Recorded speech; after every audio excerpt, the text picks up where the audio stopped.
অত্যন্ত শ্রদ্ধার সঙ্গে ধন্যবাদ জানাতে চাই। তিনি আপনার মাথার উপরে যেখানে ছবি সংস্কৃতি ছিল, এই ছবি সংস্কৃতিকে পরিবর্তন করে কালিমার অমোঘ বাণী লা ইলাহা ইল্লাল্লাহু মুহাম্মাদুর রাসূলুল্লাহ ক্যালিগ্রাফি বসিয়েছেন। সংসদের বিভিন্ন জায়গাও আমরা দেখতে পাচ্ছি। আমরা সেই ইলিয়াস আলীকে এখনো খুঁজে পাইনি। মাননীয় স্পিকার, আমি এখন গাইবান্ধা ৪ আসন থেকে নির্বাচিত মাননীয় সংসদ সদস্য জনাব মোহাম্মদ শামীম কায়সারকে তার জরুরি জনগুরুত্বপূর্ণ সম্পন্ন বিষয়ে মনোযোগ আকর্ষণের নোটিশ পড়ার জন্য আহ্বান জানাচ্ছি। জনাব মোহাম্মদ শামীম কায়সার। ধন্যবাদ মাননীয় স্পিকার। মাননীয় স্পিকার, আপনার মাধ্যমে আমি এই মহান সংসদে অত্যন্ত শ্রদ্ধার সাথে স্মরণ করতে চাই, আপনার ঠিক মাথার উপরে সবার উপরে বিসমিল্লাহির রহমানির রহিম লেখা আছে। আমাদের এই গণপ্রজাতন্ত্রী বাংলাদেশের সংবিধানের এই বিসমিল্লাহর প্রবক্তা, বহুদলীয় গণতন্ত্রের প্রবক্তা শহীদ রাষ্ট্রপতি জিয়াউর রহমানকে, তিনি আজ থেকে ৫৫ বছর পূর্বে অত্যন্ত ক্রান্তিকালীন সময়ে একটি ঘোষণার মাধ্যমে পুরো জাতিকে ঐক্যবদ্ধ করে মুক্তিযুদ্ধে ঝাঁপিয়ে পড়েছিলেন।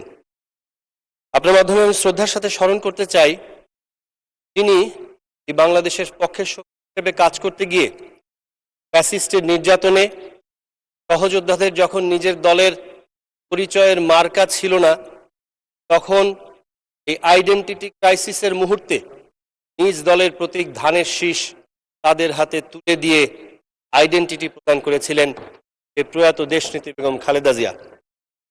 আমি আপনার মাধ্যমে অত্যন্ত শ্রদ্ধার সঙ্গে ধন্যবাদ জানাতে চাই, তিনি আপনার মাথার উপরে যেখানে ছবি সংস্কৃতি ছিল, এই ছবি সংস্কৃতিকে পরিবর্তন করে কালিমার অমোঘ বাণী লা ইলাহা ইল্লাল্লাহু মুহাম্মাদুর রাসূলুল্লাহ ক্যালিগ্রাফি বসিয়েছেন। সংসদের বিভিন্ন জায়গাও আমরা দেখতে পাচ্ছি। আমাদের দৃঢ়তা, দেশপ্রেম, অভিভাবকত্ব এবং অভিজ্ঞতার অবিসংবাদিত বাংলাদেশের মাননীয় প্রধানমন্ত্রী জননেতা জনাব তারেক রহমানকে আমি অত্যন্ত শ্রদ্ধার সঙ্গে ধন্যবাদ জানাতে চাই।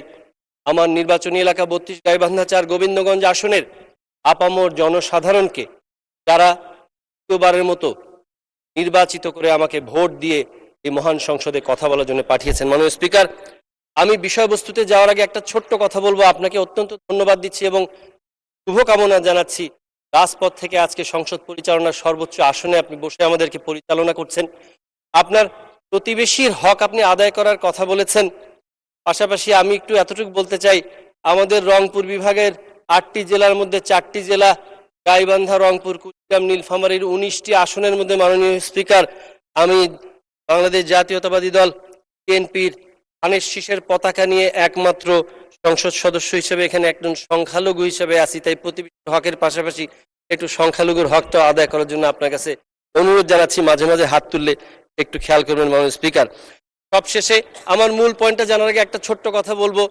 এখন আগে আমার শ্বশুরবাড়ির এলাকা, আমার সিলেট বিভাগের এই যে মাননীয় মৌলভীবাজার বড়লেখা সুজানগরের সংসদ সদস্য কথা বলছিলেন, যখনই সিলেট বিভাগের কথা আসে মাননীয় স্পিকার, তখন আমরা এখানে একজন লড়াকু সৈনিক ছিল মরহুম, আমরা অবশ্য জানিও না আনুষ্ঠানিকভাবে, আমরা সেই ইলিয়াস আলীকে এখনো খুঁজে পাইনি মাননীয় স্পিকার।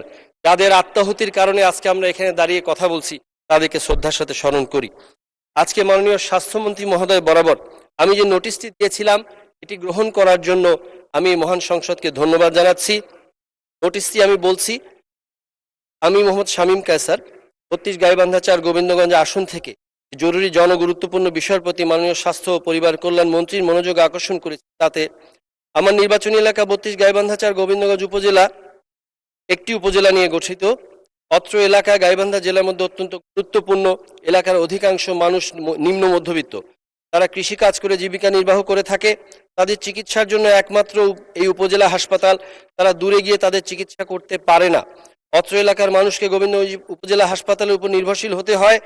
এলাকাবাসীর দীর্ঘদিনের দাবি উপজেলা হাসপাতালের শয্যা সংখ্যা বৃদ্ধি করা এবং উন্নত চিকিৎসা প্রদানের লক্ষ্যে হাসপাতালের রোগ নির্ণয়ের লক্ষ্যে আধুনিক যন্ত্রাংশ স্থাপন করা। মাননীয় স্পিকার, বর্তমান সরকার জনগণের সরকার, জনগণের কল্যাণে কাজ করার জন্য বদ্ধপরিকর। এই গোবিন্দগঞ্জ উপজেলার মানুষের স্বাস্থ্যসেবা নিশ্চিত করার লক্ষ্যে গোবিন্দগঞ্জ উপজেলা হাসপাতালকে ১০০ শয্যায় উন্নীত করা জরুরি। উল্লেখ্য যে গত 2024 সালের অক্টোবর মাসে 100 শয্যা উন্নীত করার জন্য যে অবকাঠামো দরকার, সে হাসপাতাল বিল্ডিংটা করা হয়ে গেছে এবং হস্তান্তর হয়ে গেছে। এখন শুধু 100 শয্যার যে অনুমোদন, সেটা করলে তার যে অন্যান্য সাপোর্টিভ যে ফ্যাসিলিটি সেগুলো নিশ্চিত করা যায়।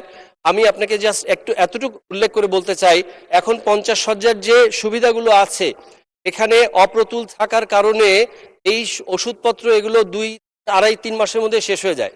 তাহলে 100 শয্যার যে প্রয়োজন, তাতে অবস্থাটা কি দাঁড়ায়?